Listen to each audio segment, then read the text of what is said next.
It's 2026, Schools and Fiends. We made it. It's a new year. It's a same old Ministry of Horror. Hi, my name's Des. This is the Ministry of Horror podcast. Welcome. If you're new here, hi. We talk horror. That's pretty much it. If you're a regular, welcome back. Podcast video viewers will notice the Ministry of Horror podcast looks a little bit different. We've had a little bit of an upgrade. So, for the longest time, I've kind of wanted to have my films here. So my film collection, I should say. I've only made a couple of films, but for the longest time, it's since sort of moving, my films have been either in storage or in little cupboards in the living room. I wanted a change. I wanted the Ministry of Horror HQ to have a little bit more ambiance, and also the fact is I quite often forget what films I've got, and it will promote me to actually watch my current purchases rather than adding more purchases to the purchases. So behind me I have the Ministry of Horror shelf. A bit bland. I've already put things on top, but I will be taking those off because my plan is to not overfill it. If we're going to get something new, something has to go. Until such a point where we have no films that we want to lose. And then we'll take that from there. That'll be a discussion for another day, because there's certainly a few films and releases here that I don't necessarily need or have any in reality. There's not really a likelihood that I'm going to rewatch them. So yeah, we have the films behind us, but we're now into 2026.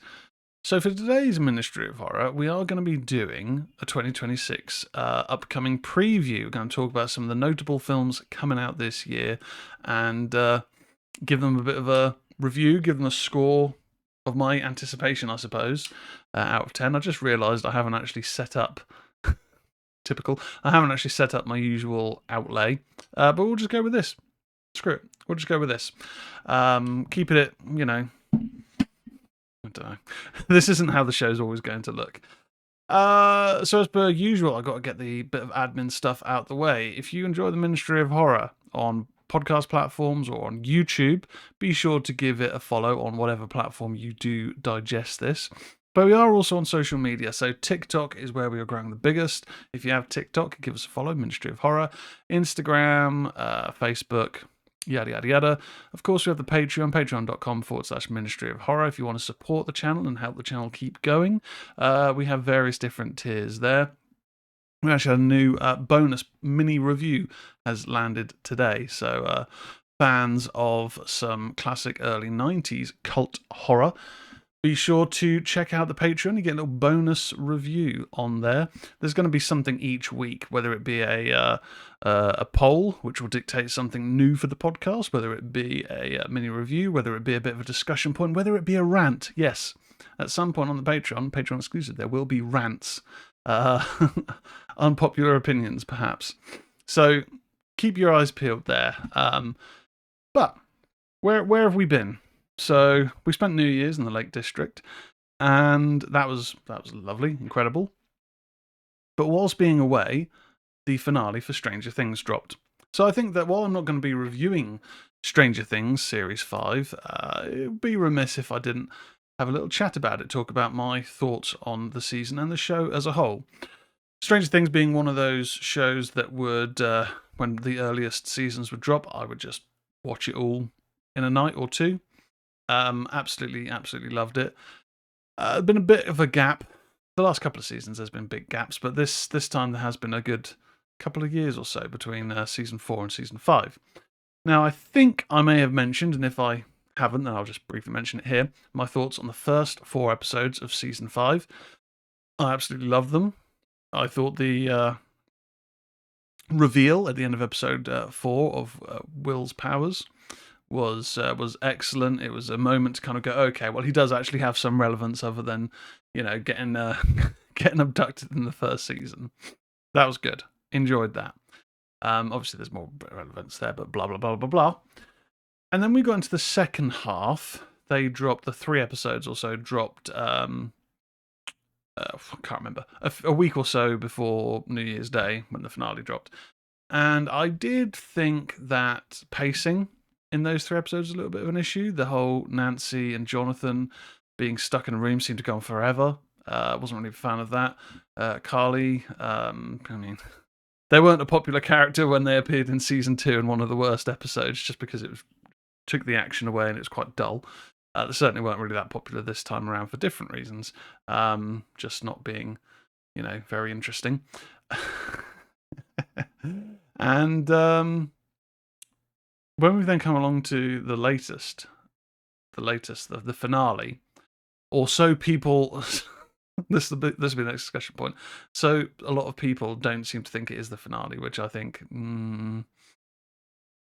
I think it is the finale. I think that is it, and we need to just accept that if we didn't like it and move on. But who knows?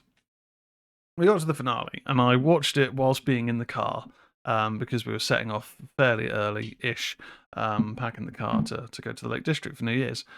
And man, yeah, I thoroughly enjoyed the finale. I was pretty emotional in places. I thought the big fight with the Mind Flayer, or the physical representation of the Mind Flayer, because it is more of a metaphysical cosmic being presence than an actual physical being, along with Vecna, I thought was really good, really excellent. I'll just talk about my general thoughts before I get into the things that you read online about people not being happy. I liked the finale. I think for me, I just went along with the ride. And I do sometimes think when I see a lot of the social media posts that it's almost like, and if however you want to enjoy a program or film or whatever is up to you. It does sometimes feel like people have just sat there with notepads and they have their expectation of what they want to happen, or what they quote unquote were promised. People were unhappy that no major characters died. Right, okay. Did anyone need to die? Not necessarily. People were unhappy that how did Elle use her powers if those sonic boom things were working, and so does that mean that she did actually get out, and blah blah blah blah blah. I mean, I think again that's open to interpretation. Does it really matter? Like, you could look at it and go, oh, this is just Mike has been able to cope with this by coming up with this story. Because if that had actually happened, blah blah blah, would he have spent 18 months, having a bit of a moan? Would Max have graduated from school when she's been in the coma for 2 years? Everyone is sat like Vecna. Everyone is wearing orange when it had been previously mentioned that the graduation colours are green, and the little things in the background, the games in the background that say Mr. What's It and all this stuff. I kind of think that that's just little Easter egg and little teasers from the filmmakers, and things like, from this point onwards certain colours were different. I mean, maybe, but the fact that people are latching on to the fact that they think there's going to be a final episode, that was a fake out. Come on. Come on. And things may not have happened as you liked, and people are likening it to Game of Thrones. Now, I suppose in terms of divisiveness, yeah, maybe. But, like, I didn't hate Game of Thrones, to be honest. The last season, yeah, things were rushed. The quality had dropped from earlier ones. You could tell since the point when they didn't have source material to work from, that they were then sort of pushing through, because it was a slow, methodical, but slow show up until that point. Not slow to be boring, just to be clear, but things took a while to develop. When you got into the final season, or final 2 seasons, things rapidly progressed to, you got to get to the end game, and some people like that, some people didn't. You probably had people who complained about the slow pace, also complaining that things were too rushed. You can't please everyone all the time. People complaining that the Night King wasn't killed by Jon Snow, killed by Arya. Well, if he was killed by Jon Snow, would people not then complain that that was predictable? Again, it's one of those things where I just think people get so invested in a show that they have unachievable expectations. Is how I sort of feel. I'm not saying that you're wrong if you didn't like the finale to Strange Things. I'm not saying if you're wrong if you didn't like the final season. But I was along with the ride. As I say, first half of the season I thought was great. Second half, Pacing was a little bit ploddy compared to the first half, but I really enjoyed the finale. I liked the epilogue. I liked that, they kind of gave everyone pretty much a happy ending. And yeah, I'm looking forward to watching the behind the scenes that lands on, I think, the 12th of January. I do still want to watch the play at some point, but haven't been able to get out there to watch that. But yeah, I've got some friends who are into Stranger Things, so I have to say to them, look, let's go watch it. Come on now. Come on now. But yeah, what would I give the season as a whole? I think it's a solid 8 for me. I need to rewatch the other seasons to get, I guess, say where I feel it falls in between them. I mean, I really enjoyed season 1, 2, and 3, and 4. I do think that this season, maybe because it had more plodding moments in the latter half than any other season has had.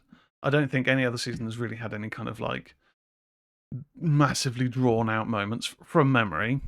So I would say it's probably my least favourite, but it's still an 8 out of 10, which is a really kind of solid level of enjoyment. So for today's show, as mentioned, we're going to do a 2026 preview. We've also got some horror news we'll get to, and we've also got one review because it has been slim pickings as per usual on streaming. So the review is called A Desert. It's landed on Shudder. It's called A Desert. Bit of an art house film. I didn't know what to expect going into it. We'll get into the review of that later on. Let's jump into the news. So, all this news comes from bloodydisgusting.com. Be sure to check them out. First up, I Know What You Did Last Summer, Killer, gets first official action figure. From NECA. Alex DiVincenzo writes, I Know What You Did Last Summer as a fisherman is sinking his hook into NECA's Toony Terrors line, marking the iconic Killer's first official action figure. Modelled in the style of classic Saturday morning cartoons, the 6-inch scale toy comes with a hook accessory and interchangeable hook hand. It's packaged on a blister card with a cutout backdrop. Pre-orders will launch on Tuesday, January 13th. Keep an eye out for more details on the ever-expanding Toony Terrors line. Loosely based on Lewis Duncan's 1973 novel of the same name, I Know What You Did Last Summer launched in 1997. Fisherman returned in 1998 and I Still Know What We Did Last Summer. 2006 is absolutely terrible. I'll always know what we did last summer. And last year's eponymous legacy sequel, along with 2021's I Know What We Did Last Summer TV series, which I've never seen. Yeah, I mean, in terms of like the look of the figure, it does have almost that kind of like Hanna-Barbera Saturday morning cartoon style, which I think is quite interesting. It's quite unique. I guess it depends really on if you were a toy collector, do you prefer like the hyper realistic figurines or those that are in a bit more of a style? I think if you're a horror fan that's also into morning cartoons, sure, you'll love it. If you're a completionist, you'll love it. The general horror fan, I would think, would probably want more of a authentic looking one, I guess. Next up, I don't know what I just closed. Next up, Stranger Things creators, the Duffer Brothers, have 3 new series coming to Netflix this year. Alex DiVincenzo again.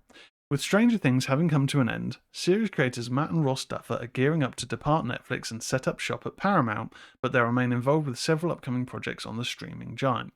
The Duffer Brothers are executive producing 3 new series, slated to debut on Netflix in 2026. The Burrows is set in a seemingly picturesque retirement community where a group of unlikely heroes must band together to stop a monstrous threat from stealing the one thing they don't have: time. The 8-episode genre series hails from showrunners Jeffrey Addis and Will Matthews, The Dark Crystal, Age of Resistance, Alfred Molina, Gina Davids, Alfred Woodard, Dennis O'Hare, Clark Peters, Bill Pullman, Carlos Miranda, a number of others star. The Duffer Brothers and Hilary Levitt executive produce on behalf of Upside Down Pictures, alongside Jeffrey Addis, Will Matthews, and Ben Taylor. Yeah, I mean, I'll watch it. I'll give it a go. I'm a Stranger Things fan, but the hook line there, set in a retirement home, doesn't really interest me, to be honest.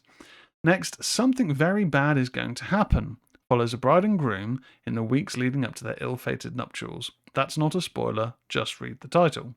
The atmospheric horror series set is created and written by Haley Z. Boston, who did Hunters and Brand New Cherry Flavour. Directors of the show include Weronika Tofliska, Axel Carolyn, and Lisa Brulman. Camille Marone, Adam DeMarco, Jeff Wilbush, Carla Crome, and others. Ted Levine, Jennifer Jason Leigh also star.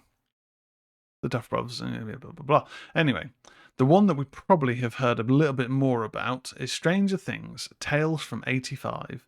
It's an animated series set in the winter of 1985, where the original Hawkins crew must fight new monsters and unravel a paranormal mystery terrorizing their town. Eric Robles of Fanboy and Chum Chum, don't know, serves as showrunner with Flying Bark Productions as the animation studio. They did What If and Rise of the Teenage Mutant Ninja Turtles, two things I've not seen. There's Brooklyn, Davey Nosteld, Jolie, Huang Rappaport, Luca Diaz, Braxton Quinley, Brett Gibson, Odessa Azion, Janelle Garafio, and Lou Diamond Phillips star. So I haven't actually watched the trailer for that, but that is the one on the timeline that I've sort of seen discussed the most. I mean, the fact is, it's a direct Stranger Things spin-off following the original cast or the original characters in an animated setting. So that's the one that is drawing the most attention. That's the one that I'm more likely to give a watch, even though I don't really watch animated shows at all these days. But yeah, are you excited to see more Duffer Brothers shows, especially, the one that is a Stranger Things spin-off itself? Because the other two, I think, are just Duffer Brothers executive produced, and I don't think they're actually Stranger Things related, as far as I can tell. Anyway, let's move on. Video game news. So, old heads will remember this series. Carmageddon, Rogue Shift, revs to February 7th release.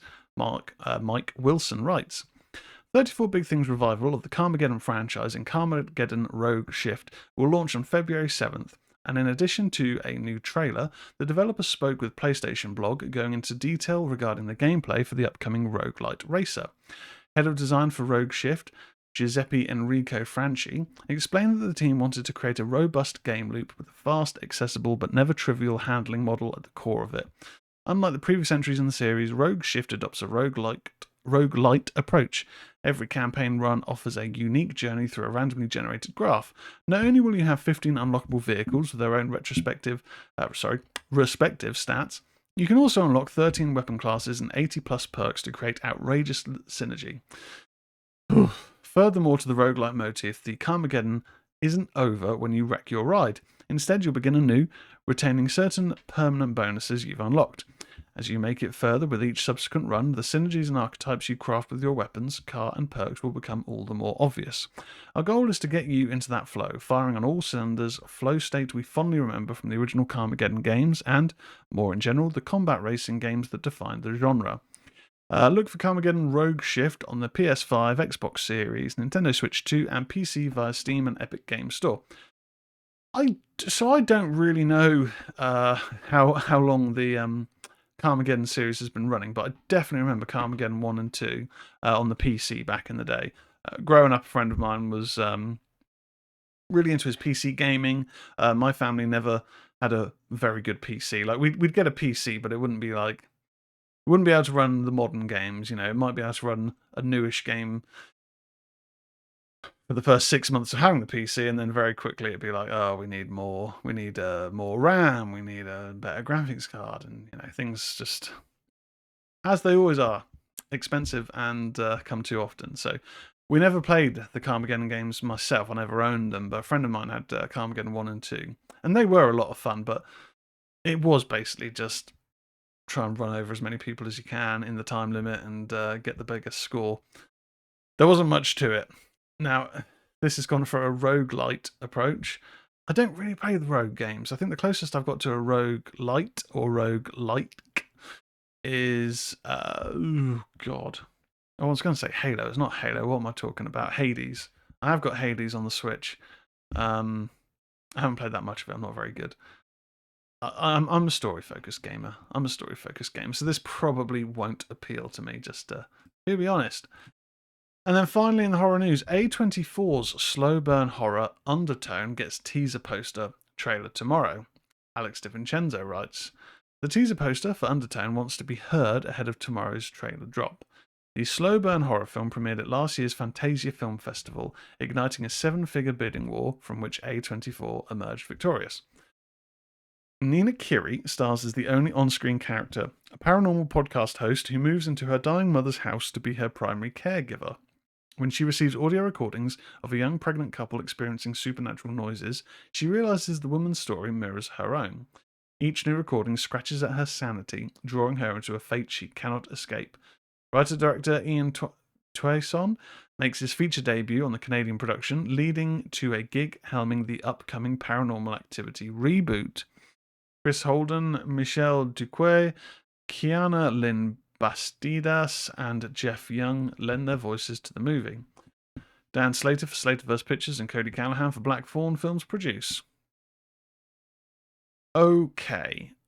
Wow. It's hard to really talk too much about this one because I haven't seen the trailer. The trailer hasn't dropped yet. A24.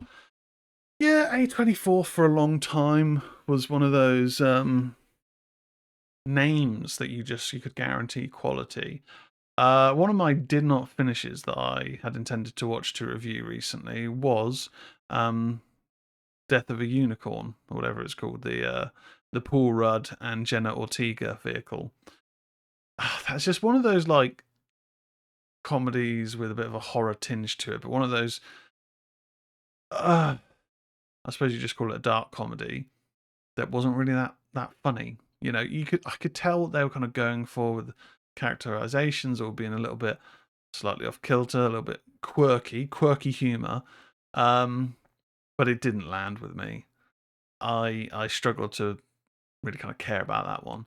And I know there's been a few other A24 releases that I just, I've never got around to watching Ari Aster's third film, the one with Joaquin Phoenix. I can't remember what the hell that's called, but I know that was an odd one. And there's been a few other ones, but yeah, slow burn horror, when done well, gets my attention. That brings us to our review, our one and only review for today's show, and that is a slow burn horror. Was it done well? That is open for debate. So the film that I've watched is called A Desert. It's a 2024 release, but just landed on Shudder this week. Directed by Joshua Erkman, written by Bossy Baker and Joshua Erkman, starring David Yao, Kai Lennox, and Sarah Lind. Oh, okay. Yep. I did think that I recognised someone from this cast, and it was Kai Lennox, who has been in Green Room. Yeah, I recognise them. So, as with all the reviews on the Ministry of Horror, I'll talk a little bit about the plot. We'll go into the highs, the lows, and I'll then give you my score out of 10. And, just my general, do I recommend you watch it? So this is on Shudder, as mentioned. If you want to watch Shudder and you don't currently have it, there's a link on whatever platform you're watching this on. If you're watching this on YouTube, that is, there's a link that'll be in the comments, but on socials, it's on my bio, where you can get a affiliate link to a trial membership to Shudder. If you click it, I earn. So that's just to be completely transparent. but even before having those, I did always harp on about Shudder releases because I've been a Shudder customer for a very long time. So, plot on this one. There's no Wikipedia page. I'm going to have to go off memory and the little blurb that is on IMDb.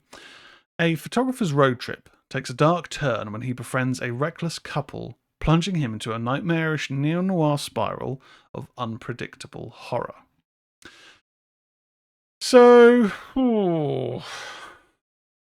this very much is a slow burn horror. Think in the realms of Lynchian, David Lynch inspired to an extent.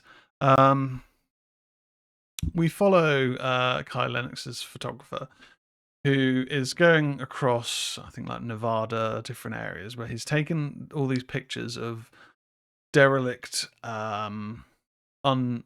unoccupied locations. That sort of level of photography where you've got like a building that's covered in graffiti and different sort of imagery of wasteland landscapes and that sort of thing. Very, very arty, and you can tell that from the poster artwork where it's got the photographer's head and he's sort of looking down, and from his brain is this image which then leads to his eye, which is the lens of this camera. It's good artwork, I will give it that.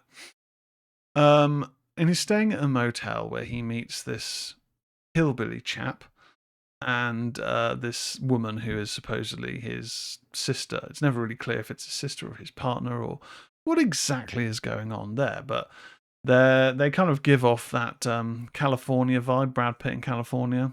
Very, very good thriller from 1991 or 1992.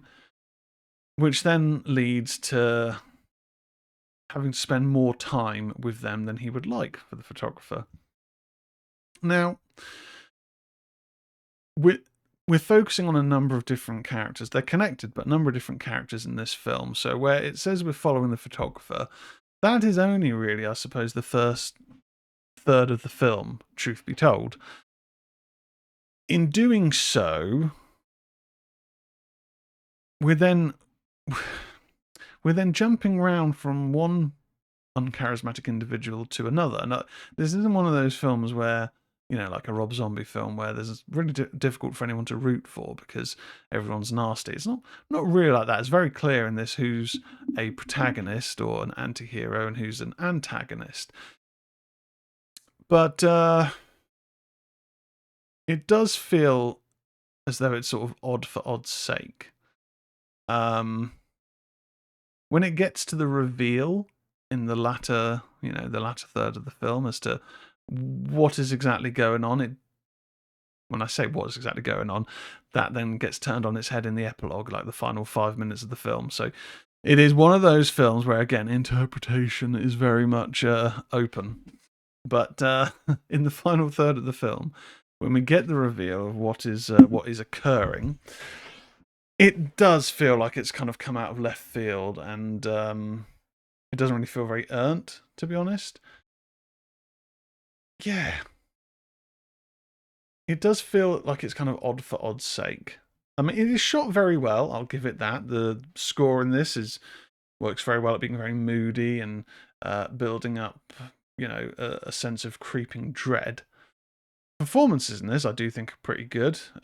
David Yao plays Harold Palladino, who is a private investigator. Alex is played by Kai Lennox. Zachary Ray Sherman as Rennie is pretty good. I would say with his character, he's a bit of a standout because he does go fully into this role. He's got a bit of a Richard Brake air to him, like a bit of a mixture between a Richard Brake and a Bill Moseley. So Zachary Ray Sherman, who plays Rennie, is, I'd say, one to look out for. I'm going to have a quick look on IMDb just to see if they've done anything else that I've seen. No. 90210, no. Under the Banner of Heaven, no. Cuck, no. So there's nothing that I've seen them in, but they're one to watch, I would say, from their appearance in this. What can I give a Desert out of 10? 5 out of 10. I don't think I've got my on-screen score set up on this setting. Let's just jump around on the screen to that one. Oh, I've got no background. Don't know where that's gone. But we can put a score on. We'll put the score of 5 out of 10 on screen. Yeah, there we go. So I don't know what's happened to the background on here. Weird. Anyway. Ghouls and Fiends. Oh, it's because it's linked to OneDrive, that's why. We might as well play around while we're doing the podcast, because hey, when don't we waste time dicking around sorting out backgrounds? There we go. 5 out of 10 for a Desert. So that brings us to the preview for the year. So now that we're in 2026, with a whole new year comes a whole host of new horror films on the horizon. Oh, we've lost the MOH logo as well. Oh, because that's on OneDrive. Right, where's the MOH logo? Yada, yada, yada. Yeebity. There we go. Right, sorted. With a new year comes a whole host of new horror films on the horizon. So I figured, hey, let's have a look. What films have we got coming out that have my attention that you should look out for? And straight off the bat, there's quite a few that have appeared on this this little list that we should talk about. I'm not going to go into their IMDb pages. I'm just going to go into what I have heard about them and my kind of personal hype levels. So, in no particular order, although I know this one is coming out soon, 28 years later, The Bone Temple. So I did a little off-the-shelf episode. There's a new YouTube series where I take a film off my shelf, I talk about it, talk about the special features. And I rewatched after purchasing it 28 years later. I still enjoy it. My opinion on it hasn't changed. It's very good. It's very odd, quite emotional in the latter, 30 minutes of the film, latter 20 minutes of the film. Mental finale, which is setting up the Bone Temple. So we're now jumping into Spike has now been fully ingratiated into this Jimmy gang, led by Jimmy. And it seems as though he is feeling a bit terrified and that he's a bit trapped. And from the trailers, it looks as though someone else also would like to leave, but also knows that there's nothing else out there. So he's sort of feeling alone, along with the doctor returning, looking maniacal. Samson, the alpha, is also returning. I think this one looks really good. I believe also Cillian Murphy as Jim is supposed to have some form of role in that one. To what extent? I don't know.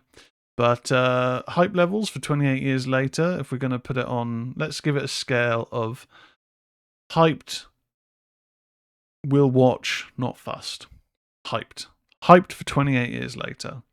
Also, Evil Dead Burn, the next entry in the Evil Dead series, helmed by the chap who did Infested, French horror film that's on Shudder. Don't really know anything about the plot of this one. I'm assuming fire is involved. All that has been released thus far has been a very short bit of audio and video where the video starts with someone basically just slamming, a lot of like crunching sounds and slamming, and you're just listening to the audio of these sort of yells and just insanity. Yeah, I like Evil Dead. I enjoyed Evil Dead Rise. I enjoy the Evil Dead series as a whole. Will I be watching it? Yes. Hype. Other mommy. So Other Mommy. Let's have a quick look at this one. I don't really know who's directing this one. It's directed by Rob Savage, written by Nathan Elston, based on the 2024 novel Incidents Around the House. I have read or listened to the audible of that book by Josh Malerman, who is probably more known for Bird Box. Ooh, okay. The book is pretty good. I don't know if there's like a trailer or anything out for this one yet, but Other Mommy, if it can capture the scares from the book, then okay, because the book is decent. The book is odd in that it's told from the perspective of an 8-year-old kid. So the audible is read by the 8-year-old kid, and the interactions with her parents who don't believe her and the various things that are going on, it's all her interpretation. And essentially this girl has an imaginary friend, supposedly in this house, who she refers to as Other Mommy, which is this ghostly woman who wants to look after the daughter, but wants to look after the girl. But also keeps saying about switching places or give me your heart or something along those lines. It's very clear that it wants to possess her. And, goes on from there. Yeah, the book's decent. I'm going to kind of give this, in terms of my hype score that I've just come up with, middle, I'll give it a watch. I wouldn't necessarily say I'm hyped. We spoke earlier on about Evil Dead Burn. We got to then talk about The Mummy. We are getting a new Mummy film, and it is a horror film. And it's directed by Lee Cronin, who did Evil Dead Rise. So, starring Jack Rayner, Leia Costa, Veronica Falcon. We have a blurb for this one. The young daughter of a journalist disappears into the desert without a trace 8 years later. What? Without a trace. Full stop. 8 years later, the broken family is shocked when she is returned to them, as what should be a joyful reunion turns into a living nightmare. Okay, not the kind of blurb I was expecting. So, when I heard that we were going to get a new Mummy film in the style of a classic horror film, so that's something where The Mummy is one of those classic Universal monster films that, other than the action adventure films from the 90s with Brendan Fraser, they've never really had justice done to them. Certainly not from a horror perspective. Like, the Mummy films aren't scary; they're fun action romps. But you know, the old school Boris Karloff film is good. It's decent. It's a good Mummy film. There's some I can't remember the full title of it. I'm sure I had a longer title, but one of the Hammer, one of the early Hammer horror films about the Mummy, pretty good. I think that might have been a Peter Cushing or Christopher Lee entry. But we haven't had a good, modern Mummy film. The blurb for this one doesn't necessarily sound like a Mummy film. I mean, disappearing into the desert, but I like what I've seen from Lee Cronin. I enjoyed Evil Dead Rise immensely. I will go with it. I'm going to say hype for that one. Latter half of 2026, we are going to see Werewolf, the new Robert Eggers film. It's Robert Eggers. Hype. Say no more. Return to Silent Hill. Okay, Christopher Gans is returning to the Silent Hill cinematic franchise that he started with Silent Hill, based on the game series to an extent. You know, it's the typical trope of horror films based on video game properties, where they adapt elements of it, but it's not a start to finish adaptation. I don't know why they never do that. Silent Hill, they've changed up a few things, but it does sort of cover the first game. Return to Silent Hill very much looks to be a adaptation of Silent Hill 2, following James and his exploits in Silent Hill. It also features Pyramid Head, who did appear in Silent Hill 2, the game, appeared in the first Silent Hill film, which you could argue doesn't make sense because he's a manifestation of James's guilt. But he's an iconic character. What are you going to do? Hype. I mean, yes, the costumes do look a bit cosplay, but whatever. I enjoyed the first Silent Hill film. We don't talk about the second Silent Hill film because that's terrible. But Return to Silent Hill, I'm going to say hype. We've also got The Strangers Chapter 3. I've not seen Chapter 2. Chapter 1 was terrible. Not hyped. Or whatever I was going to... whatever it is on my scale. Scream 7. Now, say what you will about all the behind-the-scenes stuff, and if you want to take a stance because of your feelings on that, well, that's your choice. That's your power. Cool. I like the Scream films. I'll always watch a Scream film unless unless the story becomes absolutely terrible. Because I just focus on what's happening on screen. There we go. I'll give it a watch. I'm interested to see how Matthew Lillard returns in this. I feel it has to be in the same way that Skeet Ulrich returned. Like a representation of almost like an imaginary friend or mental illness, whatever. If his character is alive, why would no one question that the body's gone? And anyway, whatever. We'll see what we see when it comes out. Scream 7, hype. Psycho Killer is one that I've heard a lot of buzz about in terms of people being excited for it, but I don't know anything about it. I'm going to have to say middle. We should be getting a Terrifier 4. Terrifier is a franchise that has been in the news a fair bit recently in terms of Damien Leone coming under a bit of fire, the producers coming under a bit of fire because of promises made that then weren't held up with, putting one of the actresses of the first Terrifier film in dangerous situations, and just basically advising certain returns that weren't held up, and eliminating producers from whatever. Again, we're looking at the background, the behind the scenes stuff. In terms of as a film series, I am fully on board. Really enjoyed Terrifier 2 and 3. Yes, it's schlocky gore for the sake of it, but we've now got a decent story. We've got a great heroine. I believe Terrifier 4 should be the quote-unquote final part of the story. So Will will uh, will she go to hell to save her cousin? Don't know. Maybe. Ready or Not 2, hyped. Trailer for this looked really good. I had my reservations about how a sequel could work, 'cause it felt like the first film was very contained. The trailer, on board. Hyped for that. Hype, hype, hype. The Bride, starring Jessie Buckley, directed by Maggie Gyllenhaal. No. The style of it just does not look like my sort of thing. It's got this art house noir aspect, which I normally would be down with, but I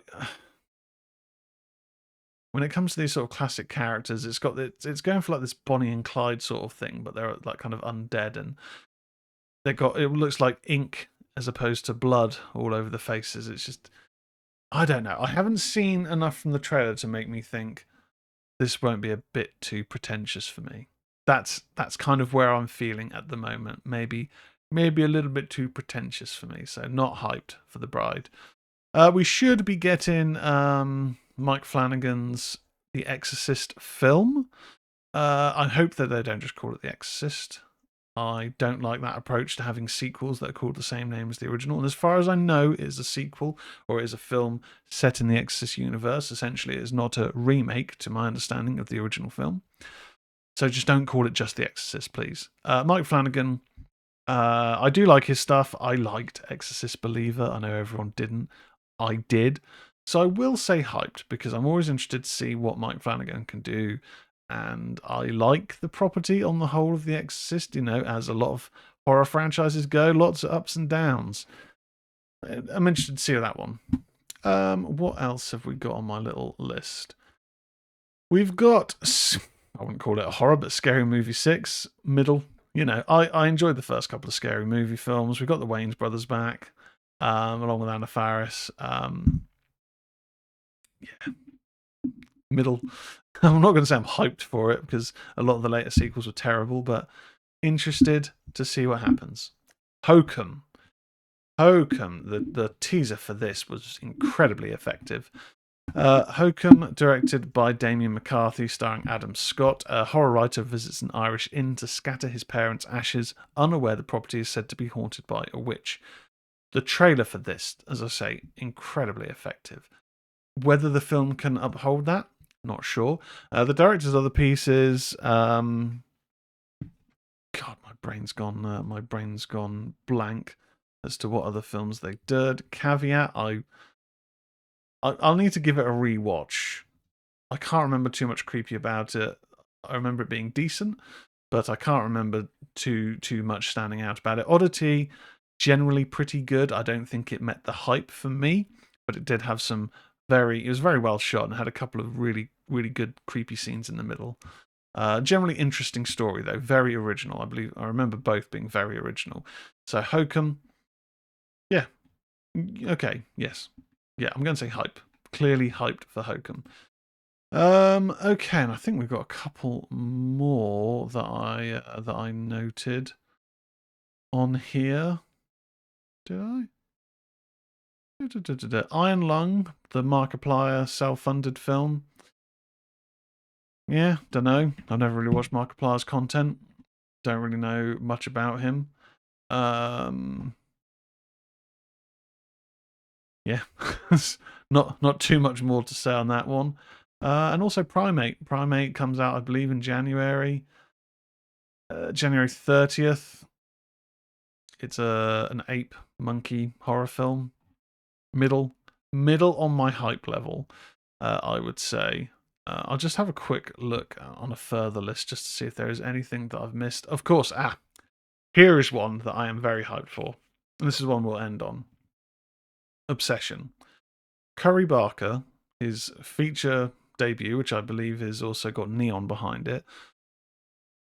Okay, so Curry Barker is someone I discovered on Instagram through his comedy duo channel, That's a Bad Idea. They very much, initially, I kind of wrote them off as, okay, these guys have watched a lot of Tim Robinson's I Think You Should Leave from Netflix, and they're going for that humour. But whilst that is an inspiration, I assume, they're actually pretty funny. They have got a lot of good content, and from there, he's done some horror shorts, predominantly Curry Barker, and I believe the other chap, Cooper, works with him as well in some capacity, but I think he is the creative force behind it. They had a short film called The Chair. There was the Milk and Cereal, which we reviewed on here. It was like a long, short film. It's, I think, just about an hour long, so I wouldn't really call it a feature, that they released to YouTube. That was very, very good. And Obsession appears that someone finds this helpline that is able to grant a wish, and they have unrequited love for someone, and their wish is for this person to love them. But the images, the trailer, just don't really give anything away, but just grab your attention really, really well. It's kind of falling into that line of people with a comedy background being really good at horror and just sort of understanding how to achieve that emotion and build up that level of fear. So Curry Barker seems to be able to do that, as far as I can tell. Now, if he can continue on the success of Milk and Cereal into this feature, then there is a great career ahead for him, for sure. So I've got to say, for Obsession, my level on that is hype, of course. If there's anything that you know that's coming out in 2026 that I haven't mentioned, be sure to hit up the socials, let me know, and we can talk about it on a future show. But that is it for another edition of the Ministry of Horror. I'll catch you guys later. Goodbye.